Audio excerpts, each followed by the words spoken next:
Hey guys, welcome back to the channel. Today I am sharing how to do a ramp walk just like a model.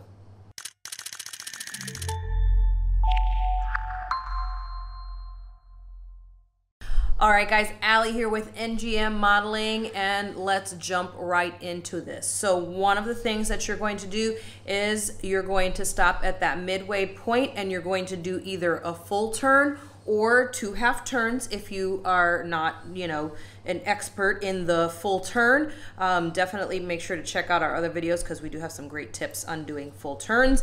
But that's what you're going to want to do in that first middle section of the runway or the ramp as you start your walk. The next thing is to stop and hold your pose at the end of the walkway. So once you get to the end of the walkway, this is your moment.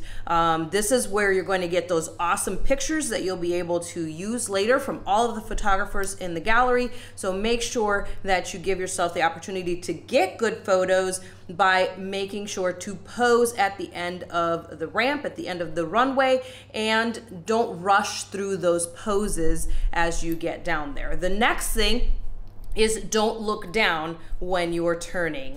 This is one of the first things that you learn, is that if you try to look down at your feet, what's gonna happen? Your focus is taken off, and then all of a sudden your balance is taken off. So find some place to look, think about that, and then just work on your footwork as much as you can so that you can get those turns down and never even have to think about looking down. And then the last thing is confidence, and confidence is so important when you're on the runway, when you're on that ramp and you are strutting your stuff. Again, this is your moment. You're out there and you're showing what you've got on, and you wear it with confidence and walk out there and show them why they chose you. This is also a great opportunity for you to show them what you can do and possibly get hired for other shows. So make sure you are doing all of these things, guys, as you're doing your ramp walk. Hope you enjoyed this video. Don't forget to subscribe. Make sure that you like this video. Leave me a comment down below, and I'll see you guys on the next one.